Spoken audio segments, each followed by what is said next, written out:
You're listening to The Price of Dreams. Written by Akumah and voiceover by Cora. Akumah Audiobooks. Chapter 1. The Weight of a Dollar. Ethan Hayes adjusted the cuffs of his crisp navy blue suit as he stepped into the glass-walled skyscraper that housed Harrison and Lowe Financial Group. The familiar hum of the city, horns blaring, voices clashing, the rhythmic clicking of expensive shoes against polished floors, faded into the background as he entered the high-rise. Inside, the scent of fresh coffee and the faint hint of ink from printed reports filled the air. Everything about this place screamed wealth, efficiency, and prestige, exactly what he had worked so hard to be a part of. "Morning, Mr. Hayes," the receptionist greeted, her smile tight and professional. "Morning, Jenna," Ethan responded with a curt nod, barely glancing up from his phone as he scanned his schedule. His day was already packed. Conference calls, financial reports, and an important meeting with a high-profile client who could skyrocket his career. He stepped into the elevator, pressing the button for the 27th floor. As the doors slid shut, his phone buzzed in his pocket. Ethan's thumb hovered over the screen. He already knew why she was calling. Today was her birthday. He had meant to visit this weekend, had even thought about taking a red-eye flight back home to Willow Creek. But then the firm had scheduled a last-minute meeting, and just like that his plans dissolved. The phone stopped buzzing and a voicemail notification popped up. He exhaled sharply, shoving the phone back into his pocket. He would call her later when work wasn't in the way. The elevator dinged. He stepped onto the trading floor where rows of desks stretched out, each occupied by men and women dressed in sharp business attire, eyes locked on screens filled with fluctuating stock prices. The energy was palpable, fast, aggressive, demanding. "Ethan." A voice cut through the chatter. He turned to see Mason Clark, his colleague and occasional rival, approaching with a smirk. "Big day. You ready?" "As always," Ethan replied coolly. Mason chuckled. "I'll bet $100 you close the deal before lunch." "Make it 500 and you've got a deal," Ethan shot back, earning an approving laugh from Mason before they both headed to their desks. Ethan settled in, loosening his tie slightly as he pulled up the client's portfolio on his screen. This deal was everything. If he landed it, he wouldn't just be another financial analyst, he'd be on track for senior partner before 30. His phone buzzed again. This time it was Sarah Bennett. Ethan's fingers curled around the device. He hadn't spoken to Sarah in months, maybe even a year. Not because he didn't care, but because he didn't have time. And yet something about seeing her name made his chest tighten. He let the call go to voicemail. He couldn't afford distractions today. Hours blurred by in a haze of numbers, negotiations, and relentless focus. By noon, Ethan sat in the sleek conference room across from James Calloway, the high-profile client he had been trying to sign for weeks. Calloway was the kind of client who could bring in millions. An investor with a net worth Ethan could only dream of reaching. "You've got sharp instincts, Hayes," Calloway said, swirling the amber liquid in his glass. "But I don't just invest in numbers, I invest in people. Convince me why I should trust you with my money." Ethan leaned forward, his confidence unwavering. "Because I don't just play the game, Mr. Calloway. I make sure my clients win it." A slow smile spread across Calloway's face. "I like that." He extended a hand. "Let's do business." Ethan shook his hand firmly, suppressing the rush of adrenaline. He had done it. Mason, who had been observing from the sidelines, grinned. "Tim Hayes. Looks like I owe you $500. Ethan smirked, but before he could respond, his phone buzzed again. This time it wasn't a call. It was a voicemail notification from his mother. He hesitated, then stepped out of the conference room, pressing the phone to his ear. Her voice crackled through the speaker. "Ethan, sweetheart. I know you're busy, but I just wanted to hear your voice.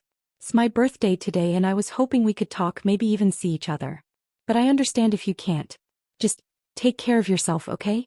Love you." A lump formed in Ethan's throat. He exhaled sharply, running a hand down his face. It wasn't like he didn't care. He just couldn't be in two places at once. That evening, Ethan sat at an upscale restaurant with a few colleagues, celebrating his successful deal. The city lights shimmered outside, casting a golden glow over the skyline. The air buzzed with laughter and clinking glasses, but Ethan barely heard any of it. His mind kept drifting back to his mother's voicemail, to Sarah's missed call. To Willow Creek. The town he had left behind, the people who still cared about him despite how much he had distanced himself. Mason nudged him. Hey man, what's with the face? You should be celebrating. You just locked in one of the biggest deals of the quarter. Ethan forced a smile, raising his glass. To success. The others echoed the toast, but as Ethan took a sip of his drink, it tasted hollow. Success. He had spent his whole life chasing it, believing that money was the answer to everything. But for the first time in a long while he wasn't so sure. As the night stretched on, he found himself scrolling through his phone, his finger hovering over his mother's number. But instead of calling, he put the phone away. He'd visit her soon. Just, not today. The city lights blurred past as Ethan sat in the backseat of a black sedan, his forehead resting against the cool glass of the window. The rhythmic hum of tires against the pavement should have been soothing, but his mind was far from calm. The celebration dinner had been a success. His colleagues had praised him, Mason had joked about his inevitable promotion, and Calloway himself had sent a message reaffirming their business partnership. By all accounts, this was a night to remember. So why did it feel like something was missing? He exhaled sharply, loosening his tie as the car weaved through the streets of Manhattan. His phone sat heavy in his pocket, his mother's voicemail still lingering in his mind.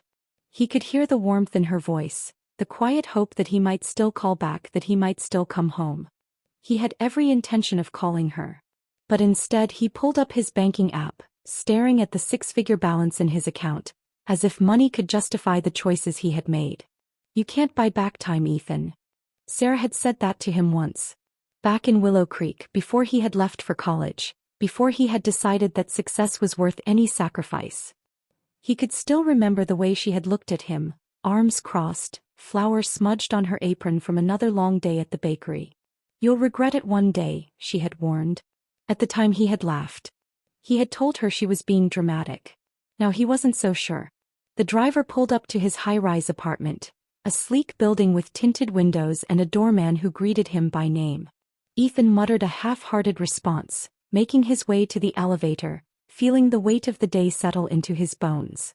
The penthouse was quiet when he stepped inside. Floor-to-ceiling windows showcased the glittering New York skyline, a breathtaking view most people would envy.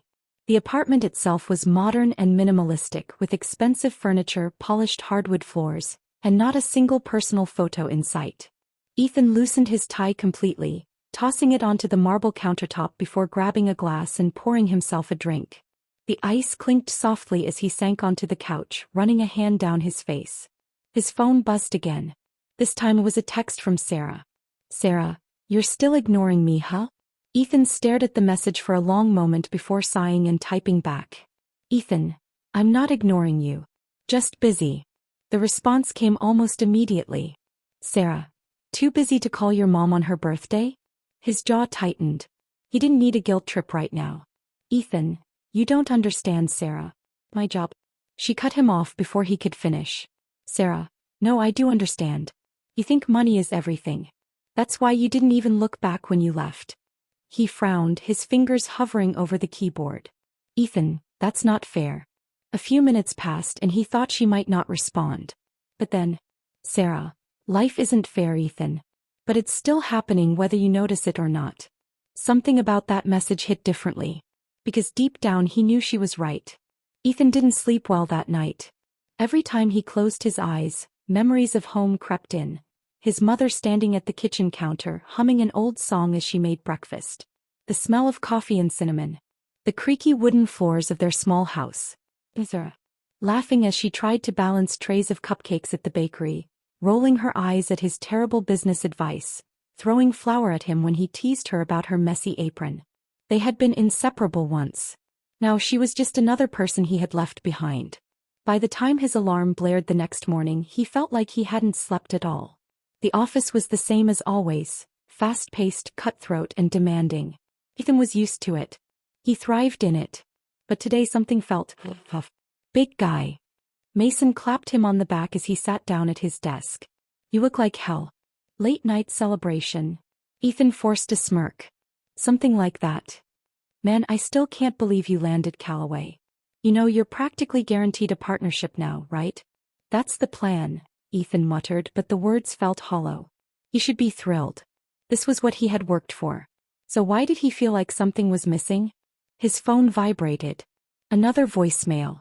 For a second his chest tightened, thinking it was his mother again. But when he checked the screen, it was a number he didn't recognize. Frowning, he pressed play. "Mr. Hayes, this is Dr. Reynolds from Willow Creek Medical Center. We've been trying to reach you regarding your mother. Please call us back as soon as possible." Ethan's breath caught in his throat. His mother. He barely remembered the next few moments, grabbing his coat, ignoring Mason's questions, pushing past the bustling office as he rushed toward the elevator. He didn't even think. He just moved. The second the elevator doors closed, he hit Sarah's number. She answered on the first ring. "Ethan. What happened?" His voice was tight, urgent. Sarah hesitated. "She collapsed this morning. They think it's her heart. She's stable, but..." Ethan didn't hear the rest. His pulse pounded in his ears. "I'm coming home," he said, already checking the next available flight. Sarah let out a breath. Good. The plane ride to Willow Creek felt longer than it should have. Ethan sat stiffly in his seat, gripping his phone as if holding onto something tangible would keep him from unraveling. He stared out the window, watching the city disappear beneath him, replaced by stretches of open land and winding roads. It had been years since he had been home. And now he was returning under the worst possible circumstances. He had spent so much time chasing success, believing that if he just made enough money, if he just worked hard enough, everything would be okay. But money couldn't fix this. Money couldn't rewind time. And for the first time in years, Ethan Hayes wasn't sure if he had made the right choice.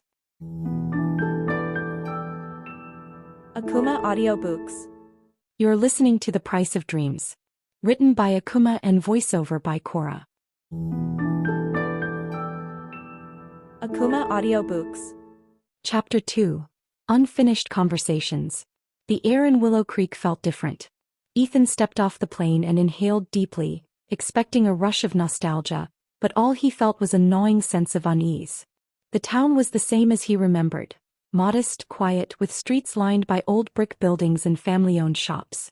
Yet after years of chasing success in New York, it felt impossibly small. He had no luggage, just the clothes on his back and a phone with a dying battery. His mind was still racing from the news of his mother's collapse. He had spent the flight replaying every missed call, every ignored voicemail, every excuse he had made for staying away. None of it mattered now. Sarah was already waiting for him when he stepped outside the tiny airport. She leaned against her battered red truck, arms crossed, expression unreadable. "You look awful," she said as he approached. "Good to see you too, Sarah." She scoffed but didn't argue. Instead, she gave him a long, searching look like she was trying to figure out if he was still the same person she used to know. "You should have come sooner," she muttered, unlocking the truck. Ethan had no response to that. The drive to the hospital was mostly silent. The familiar streets passed by in a blur. Main Street with its old-fashioned storefronts, the park where he and Sarah used to sit and dream about the future, the bakery she still worked at. Everything looked the same, and yet nothing felt the same. The hospital smelled of antiseptic and something faintly metallic. The fluorescent lights overhead buzzed softly as Ethan followed Sarah through the hallways, his heart pounding louder with each step. She stopped in front of a room and turned to him. "She's stable, but she's weak. You need to be careful what you say." Ethan nodded, swallowing hard. Then he stepped inside. His mother looked smaller than he remembered. The strong, resilient woman who had raised him alone now seemed fragile, lost in a sea of white sheets and beeping monitors. Her eyes fluttered open at the sound of his footsteps. For a moment there was only silence between them. Then she smiled. "Ethan, you actually came." His throat tightened. "Of course I did." She reached out and he took her hand. It was colder than he expected. "I didn't think you would. You've been so busy." Guilt stabbed at him. "Mom, She squeezed his hand weakly. "It doesn't matter now. You're here." Ethan wanted to say something, anything, to make up for the years of absence. But all the words felt hollow. Instead, he sat beside her, holding her hand, and let the silence speak for itself. Hours passed. Ethan barely moved, afraid that if he let go, if he looked away, she might slip through his fingers. He listened as she talked about small things. The neighbors, the bakery, the weather, anything to fill the space between them. He realized with a sinking feeling that she wasn't angry at him. He had never been angry. Just disappointed. Sarah had been right. You think money is everything. But sitting here in this sterile hospital room, Ethan would have given up every dollar in his account just to have more time. Mom, he said quietly, interrupting her mid-sentence. She looked at him expectantly. I'm sorry. He smiled, soft, tired. I know. But did she really? Could she ever understand just how much he regretted it all? Before he could say more, a nurse entered the room. She needs to rest now, she said gently. Ethan hesitated. I'll be back first thing in the morning. His mother squeezed his hand one last time. I'd like that. As he stepped out of the room, Sarah was waiting in the hallway, arms still crossed. Well, she asked. Ethan ran a hand through his hair, exhaling shakily. I should have come back sooner. Sarah tilted her head as if to say finally you get it. Come on, she said. You're staying with me tonight. Ethan hadn't set foot in Sarah's house in years. It was small but warm, filled with the scent of freshly baked bread and cinnamon. Comforting, familiar. She tossed him a blanket as he settled onto the couch. Spare rooms full of bakery supplies, so this is the best you're getting. Ethan smirked. You've really let yourself go, huh? She rolled her eyes but didn't argue. Instead she sat on the arm of the couch watching him closely. You're really staying this time, aren't you? She asked. Ethan hesitated. He had responsibilities. A career. A life in New York. But for the first time in years, none of it seemed as important as being here. I don't know, he admitted. Sarah sighed. Figures. Ethan glanced at her. Do you think she'll be okay? Sarah's face softened. I don't know, Ethan. But she needs you now. And if you leave again, you might not get another chance. Ethan swallowed the lump in his throat. He had spent years chasing success, believing money would solve everything. But now, as he lay awake on Sarah's couch, staring at the ceiling, he realized some things were priceless. And he might have been chasing the wrong dream all along. Ethan lay on the couch, staring at the ceiling, the weight of the past pressing down on him. The house was silent except for the faint ticking of a clock somewhere in the kitchen. He could hear Sarah moving around in the next room, but neither of them spoke. The quiet was heavy, filled with things unsaid. Sleep didn't come easily. He kept thinking about his mother, her frail hand in his, her tired but forgiving smile. It should have made him feel better. It only made the guilt worse. At some point, exhaustion won and he drifted into uneasy sleep. The smell of fresh coffee woke him. Ethan blinked against the morning light streaming through the window. For a moment he was disoriented, the unfamiliar ceiling, the floral-patterned blanket Sarah had thrown over him. Then reality settled back in. He sat up, stretching his stiff muscles. Sarah was in the kitchen pouring coffee into 2 mugs. She looked up when he entered, raising an eyebrow. Thought you'd sleep all day. Didn't sleep much, he admitted, taking the offered mug. She studied him for a moment before nodding. Yeah. Figured. Ethan took a sip, savoring the warmth. He wasn't much of a coffee drinker, but this felt like home. They sat in silence for a while, neither of them in a rush to speak. Eventually, Sarah leaned back against the counter. So what's your plan? Ethan exhaled, rubbing his face. I don't know. Sarah rolled her eyes. Come on, Ethan. You always have a plan. That's what you do. He frowned. This isn't business, Sarah. This is personal, she finished for him. Yeah. That's why you don't know what to do. He couldn't argue with that. Sarah set her mug down. Look, I don't know what you're waiting for, but your mom doesn't have time for you to figure it out at your own pace. She needs you now. Ethan clenched his jaw. I am here. Physically sure. But are you really here? Her words stung because they were true. He had spent so long running, chasing something he thought would make him happy. But even now, sitting in his childhood town, he felt like he had one foot out the door. Sarah sighed, rubbing her forehead. You're still thinking about New York, aren't you? Ethan hesitated. I have responsibilities there. Sarah scoffed. Yeah. And what about here? He didn't have an answer. The drive to the hospital was tense. Sarah didn't say much, but her silence was pointed. Ethan kept his eyes on the road, gripping the steering wheel tighter than necessary. When they arrived, he hesitated outside his mother's room. The thought of seeing her so weak, of facing what he had avoided for years, made his stomach churn. Sarah nudged him. Go. Taking a deep breath, Ethan pushed the door open. His mother was awake, her gaze distant as she stared out the window. When she turned to him, she smiled, though it didn't quite reach her eyes. You came back, she murmured. Ethan forced a smile. I told you I would. She gestured for him to sit. He did, but the chair felt too small, too uncomfortable, like he didn't quite belong. For a while they sat in silence. Then his mother spoke, her voice soft but firm. Ethan, tell me the truth. Are you staying? He looked at her, at the quiet hope in her eyes, and felt something crack inside him. I don't know. She nodded as if she had expected that. I always knew you had big dreams. Even when you were little, you wanted more than this town could give you. Ethan swallowed hard. But at what cost? Her fingers twitched against the blanket. That's the question, isn't it? He wanted to tell her that all the money, all the success hadn't made him happy. That it had left him empty in ways he didn't understand until now. But how could he say that without admitting he had wasted years chasing the wrong thing? His mother sighed. I don't need you to stay forever, Ethan. I just need to know that you won't disappear again. Ethan nodded slowly. I won't. Good, she said, her eyes growing heavy with sleep. Because I missed you. He stayed until she drifted off, watching the steady rise and fall of her chest. Then he stepped out into the hallway where Sarah was waiting. Well, she asked. Ethan exhaled. I need to fix things. Sarah smirked. About time. And for the first time in years, Ethan felt like he was finally on the right path.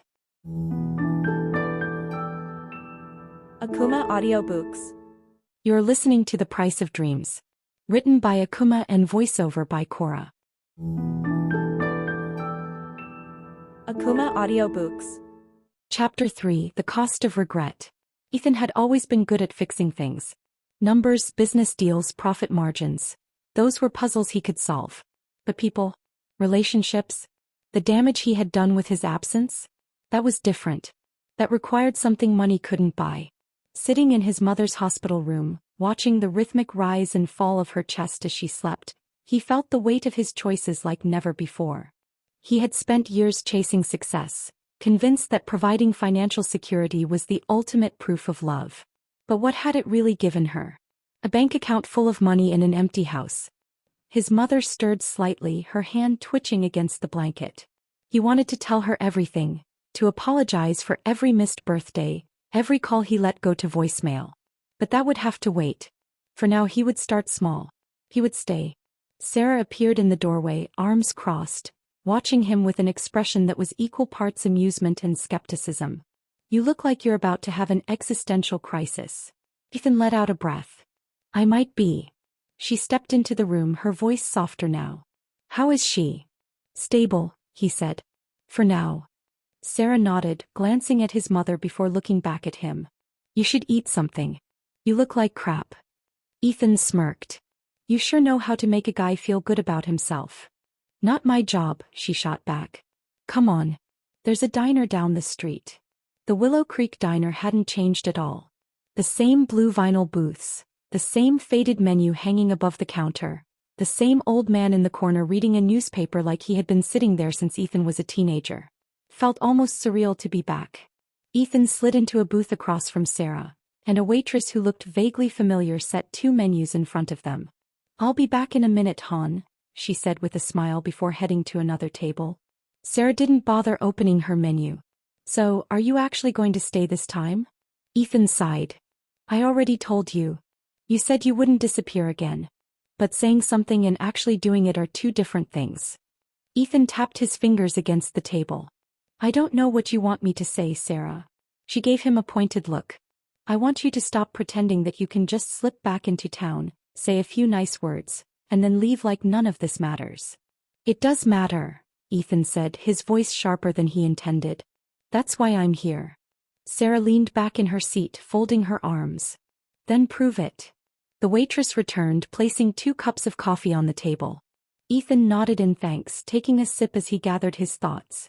After a moment he looked at Sarah. I know I messed up. I know I stayed away too long and I can't change that. But I am trying. Sarah studied him for a long moment before sighing. Okay. Okay. He shrugged. I'll believe it when I see it. Ethan smirked. You've gotten more stubborn over the years. And you've gotten more clueless, she shot back. Despite everything, he found himself chuckling. For the first time in a long time, it felt like home. Ethan stared into his coffee, watching the steam curl upward before disappearing into the air. The conversation with Sarah had left an uncomfortable weight on his chest, but he couldn't argue with her words. He had spent years convincing himself that making money was enough, that sending checks home was the same as being present. But sitting here in a diner that smelled like burnt toast and coffee, surrounded by the familiarity of his past, he realized just how much he had lost. Sarah took a sip of her coffee, her gaze never leaving him.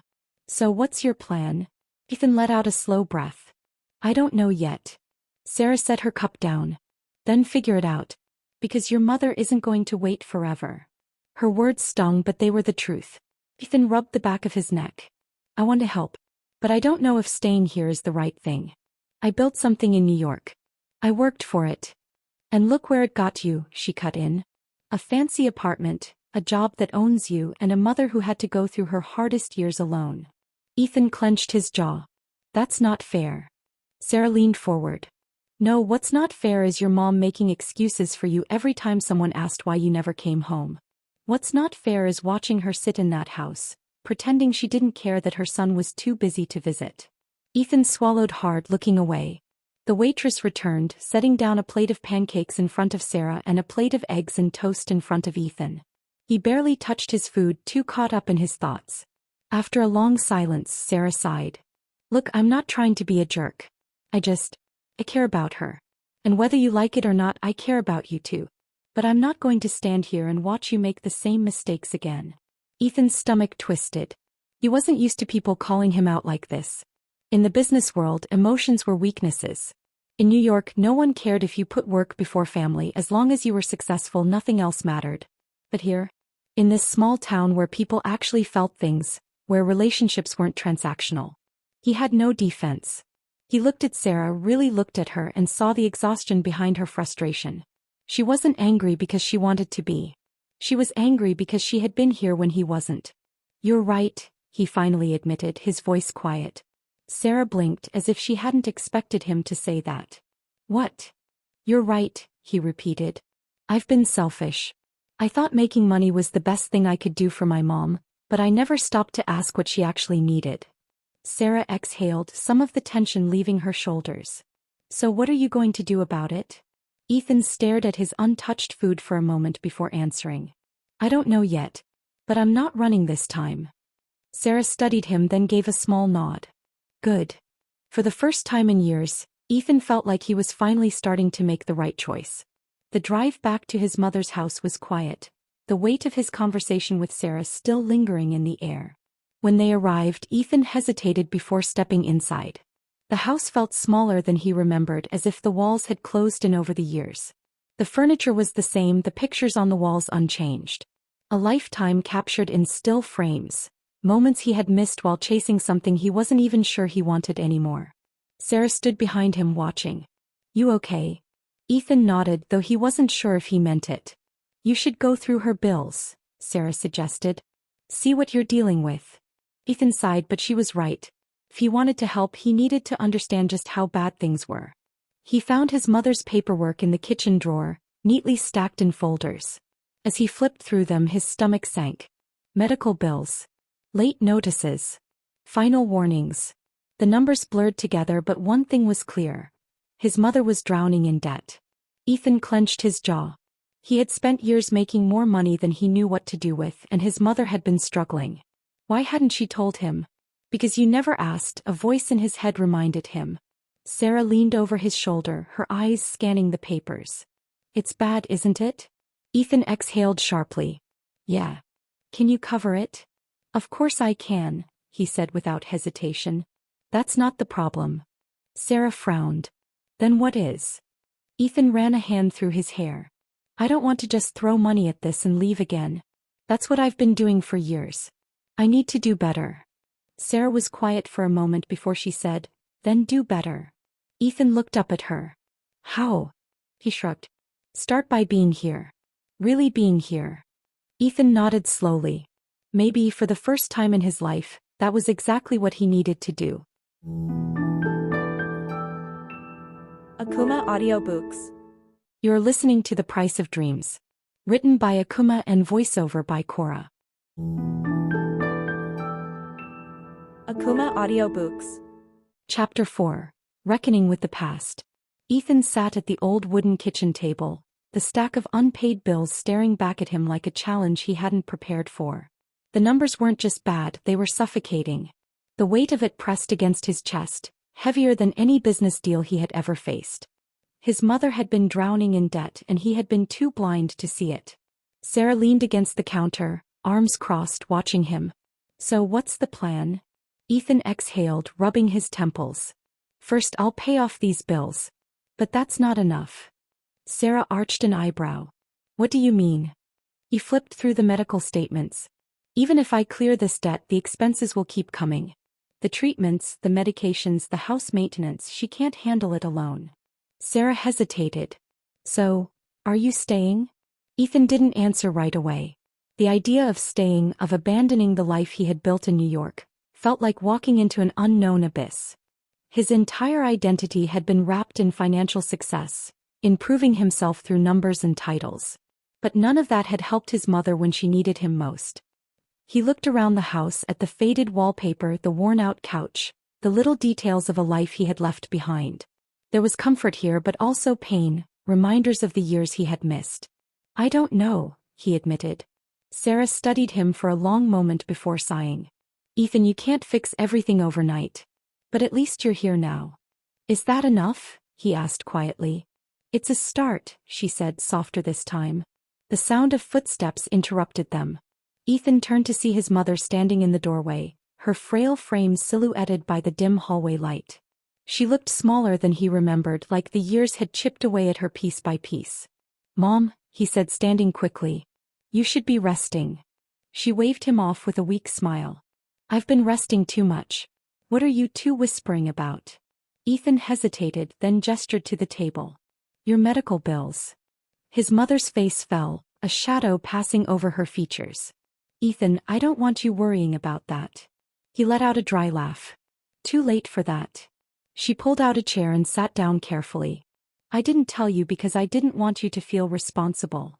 Mom, Ethan said, his voice tight, you are my responsibility. She shook her head. No, son. I raised you to go after your dreams, to build a life for yourself. I didn't want you to feel tied down by me. Ethan clenched his jaw. You should have told me. His mother reached out, resting a frail hand over his. Would you have come back? The question hit him like a punch to the gut. Would he have? If he had known how bad things were, would he have left his career behind? Or would he have convinced himself that wiring money was enough, that financial support equaled love? He looked down, unable to answer. His mother sighed, patting his hand gently. I don't blame you, Ethan. I know you were trying to help in your own way. But it wasn't enough, he admitted. Her gaze softened. You're here now. That's what matters. Ethan swallowed hard.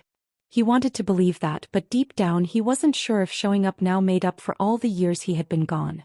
Sarah cleared her throat. I'll, give you two some time to talk. She grabbed her jacket and nodded toward the door. I need to check on something at the cafe anyway. Ethan gave her a grateful look as she slipped outside, leaving him alone with his mother. For a long moment they sat in silence, the only sound the distant hum of the refrigerator. Finally his mother spoke. Do you remember when you were little and you used to talk about opening your own business? Ethan nodded slowly. Yeah. A little shop where I could sell anything I wanted. Comics, baseball cards, candy. She chuckled. You used to draw designs for the storefront on napkins. He smiled at the memory. I thought I'd be a millionaire selling 5-cent gum. He squeezed his hand. You always had big dreams. Ethan looked at her, his expression serious. And you always supported them. She nodded. Because I believed in you. His throat tightened. I should have done the same for you. You don't owe me anything, Ethan. But I want to be here, he said firmly. I don't want to just send money and hope it fixes everything. I want to be here for you. Tears welled in his mother's eyes, but she smiled. That means more to me than anything money could ever buy. Ethan squeezed her hand, a silent promise passing between them. Maybe he didn't have all the answers yet. Maybe he didn't know if he was staying for good. But for now he was here. And for the first time in a long time that felt like enough. Ethan sat in the quiet of his childhood home long after his mother had gone to bed. The weight of responsibility pressed heavily on his shoulders, but there was something else too, a clarity he hadn't felt in years. Money had always been his way of proving himself. He had believed success was measured in dollar signs, in the size of his apartment, in the exclusivity of the circles he moved in. But now, faced with the reality of his mother's struggle, those things felt hollow. He pulled out his phone and scrolled through his contacts, his thumb hovering over the name of his boss, David Langston. The man had always respected him, valued his work ethic. But Ethan knew exactly how the conversation would go. If he told Langston he needed time away, he'd be seen as weak, replaceable. In his world, taking a step back was the same as stepping out altogether. With a sigh, he placed the phone down without making the call. He needed to think. A knock at the front door pulled him from his thoughts. He frowned, checking the time. Almost midnight. Who would be visiting this late? When he opened the door, Sarah stood there, hands shoved deep into the pockets of her hoodie. The glow from the porch light cast shadows across her face, highlighting the tiredness in her eyes. "I figured you'd still be awake," she said. Ethan stepped aside, letting her in. "Couldn't sleep." Sarah shrugged. "Had too much on my mind." "You?" He gave a dry chuckle. "Same." She walked past him into the kitchen and grabbed a glass from the cupboard, filling it with water before leaning against the counter. "So, what are you gonna do?" Ethan rubbed the back of his neck. "I don't know. I want to stay, but my job." Sarah scoffed. "Your job? The one that kept you so busy you didn't even know your mom was drowning in debt." He tensed. "That's not fair." She set the glass down a little too forcefully. "Isn't it? Ethan, you built a life so far removed from this place that you barely even noticed what was happening." His jaw clenched. "I was working my ass off to give her a better life." Sarah met his gaze, unflinching. "And what kind of life was that? One where she suffered alone, too afraid to tell her own son what she was going through." The words hit him hard, not because they were cruel but because they were true. He looked away, exhaling sharply. "I messed up." Sarah softened, crossing her arms. "I'm not saying you meant to. But Ethan, if you go back to New York, do you really think things will change? Or will you just fall back into the same routine?" He didn't have an answer for that. Silence stretched between them until Sarah sighed and ran a hand through her hair. "Look, I know this isn't easy for you. But maybe this is your chance to make things right. Not just for your mom, but for yourself." Ethan swallowed. "And if I decide to stay? What then?" Sarah smirked. "Then you'd be forced to deal with small-town life again. Like me." He chuckled, shaking his head. "I remember when you swore you were gonna leave this place the second you turned 18. Sarah grinned. "Yeah, well, life had other plans." Ethan studied her. "Do you regret staying?" She hesitated for a moment before answering. "No. I mean, sure, I used to think I'd be doing something bigger, living in some fancy city. But running the cafe, being close to my family, it's not the life I imagined, but it's a good one." Ethan let her words sink in. Could he be happy here? Could he trade in his high-rise office for something simpler, something more meaningful? He didn't know. But for the first time in years he was willing to find out. The next morning, Ethan woke to the smell of coffee and something sweet baking in the oven. He stretched, muscles aching from sleeping on the couch, and made his way to the kitchen. His mother was already up, standing at the stove, flipping pancakes with a practiced ease. She turned when she heard him enter, smiling warmly. "Morning, sweetheart." He leaned against the counter, rubbing his eyes. "You should be resting." She waved him off. "I've been resting plenty. Besides, I wanted to make you something special." Ethan glanced at the table. A plate was already set out for him, piled high with pancakes, just like when he was a kid. His chest tightened. His mother studied him for a moment. "You were up late." He nodded. Sarah came by. Her expression softened. "She's a good friend." Ethan hesitated before speaking. "Mom, I've been thinking about staying." She froze, spatula hovering over the pan. "Ethan, I don't want you giving up your life for me." He shook his head. "It's not about giving up my life. It's about choosing a different one." She turned to fully face him, eyes searching his. "Are you sure?" He exhaled. "Not completely. but I want to try. I don't want to be the kind of person who only shows up when things are falling apart. I want to be here for real this time." His mother's lips trembled before she pulled him into a hug. He wrapped his arms around her, feeling the frailty in her frame, the years of struggle she had endured alone. When she finally pulled back, her eyes were teary but full of warmth. "No matter what you decide, Ethan, just know that I'm proud of you." He swallowed the lump in his throat. "I just want to do right by you, Mom." "You already are." For the first time in a long time, Ethan felt like he was exactly where he needed to be. Akumah Audiobooks. You're listening to The Price of Dreams. Written by Akumah and voiceover by Cora. Akumah Audiobooks. Chapter 5. A New Beginning. Ethan had always believed that success came with sacrifice. That to build a future worth having, one had to leave things behind. Home, familiarity, even family. But sitting in his childhood home with the morning sun casting golden light across the worn wooden floors, he realized just how much he had lost by chasing a dream that had no space for the things that truly mattered. His mother sat at the kitchen table sipping coffee, her hands no longer trembling as they had when he first arrived. There was color in her cheeks, a lightness in her voice.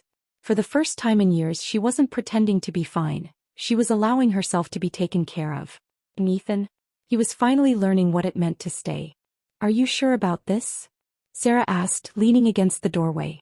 She had been his sounding board these past few days, listening without judgment, offering honesty where others might have offered comfort. Ethan glanced at the laptop in front of him, the email still unsent. It was his resignation letter. A single click and everything he had built in New York would be behind him. "I don't know," he admitted. "But I think so." Sarah crossed her arms. "That's a hell of a leap, Ethan." He smirked. "You saying I'm making a mistake?" He shrugged. "I'm saying you should be sure before you throw away a life you worked for." Ethan tapped his fingers against the table. "That's just it though. Did I really work for it?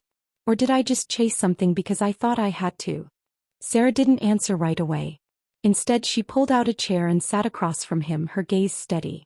"What do you want?" The question was simple, but for years Ethan hadn't allowed himself to ask it. He had been too busy proving himself, too busy running forward to notice where he was going. But now, "I want to be here," he said, the words falling into place like they had been waiting for him to find them. "I want to take care of my mom. I want to build something that actually means something, not just for me but for the people I love." Sarah exhaled, a small smile tugging at her lips. "Then I guess you have your answer." Ethan nodded and with one last breath clicked send. The weeks that followed weren't easy. Quitting his job had been a whirlwind. Calls from his boss, offers to stay, even threats about what leaving would mean for his career. But Ethan didn't waver. He took up a position at a local firm, not as prestigious as his old one, but fulfilling in ways he hadn't expected. He helped his mother refinance the house, negotiated with creditors, and ensured she would never have to bear the weight of financial struggle alone again. And then there was Sarah. Their friendship, once strained by time and distance, began to settle into something steady, something comfortable. She had been his anchor in ways he hadn't even realized he needed. One evening as they sat by the lake, the autumn breeze carrying the scent of pine and earth, Ethan glanced at her. "You ever wonder what would have happened if we'd never left?" he asked. Sarah chuckled. "You mean if you hadn't left?" He gave her a look and she smirked. "Yeah, sometimes. But I think we all end up where we're supposed to, eventually." Ethan thought about that. "Maybe you're right." She nudged his arm. "I usually am." He laughed, the sound easy, unburdened.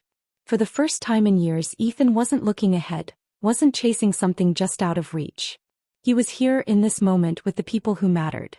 And for the first time it was enough. The town was quieter than he remembered. Or maybe, for the first time in his life, Ethan was actually paying attention. It had been 2 months since he left New York, and though the adjustment had been anything but smooth, he felt lighter than he had in years. His mother no longer looked like she was carrying the weight of the world alone. The house, once filled with an air of unspoken struggle, was warm again. Bills were under control, the threat of foreclosure no longer looming over them. Ethan had stepped into a new role, not just as a son, but as someone who finally understood that success wasn't measured in numbers, but in the people who stood beside you when everything else fell apart. Tonight, the town square was lit up with soft golden lights. It was the annual fall festival, an event he hadn't attended since he was a teenager. Stalls lined the streets, vendors selling caramel apples and warm cider. Music drifted from a small stage where a local band played old folk tunes. Ethan stood by one of the stalls, sipping cider, watching his mother chat with old friends. There was laughter in her voice, genuine and unrestrained. "You still thinking about New York?" He turned to see Sarah beside him, holding a cup of cider in both hands, her cheeks slightly pink from the cool evening air. Ethan shook his head. "Not really." She gave him a knowing look. "Not even a little?" He smirked. "Okay, maybe a little. But it's different now. I don't feel like I left something behind. I feel like I came back to something that was always here." Sarah took a slow sip of her drink. "So what's next for you?" Ethan exhaled, watching the mist of his breath disappear into the night. "I don't know. And for once I'm okay with that." He grinned. "That's new." He chuckled. "Yeah, it is." They stood in comfortable silence for a moment, watching the festival unfold. Kids ran around with sparklers. Couples held hands beneath the soft glow of streetlights. The air smelled of cinnamon and roasted nuts. It felt like home. Sarah nudged him playfully. "So, you planning on sticking around for good, or is this just a pit stop before the next big adventure?" Ethan turned to look at her, really look at her. The girl who had always challenged him, who had never let him hide behind excuses. The one who had been here all along, waiting for him to figure things out. "I think I've had enough adventures for a while," he said, his voice softer now. "Maybe it's time I stop running." Sarah tilted her head, a small smile tugging at her lips. "Well, about time." Ethan laughed, shaking his head. "You always knew, didn't you?" He shrugged. "Maybe." He watched her for a moment, then reached out, gently taking her free hand. It was a small gesture, one that could mean everything or nothing at all. Sarah didn't pull away. Instead, she laced her fingers with his. For the first time in years, Ethan wasn't chasing something just out of reach. He wasn't looking for the next step, the next move, the next chance to prove himself. He was here. He was home. And for the first time, it was exactly where he wanted to be.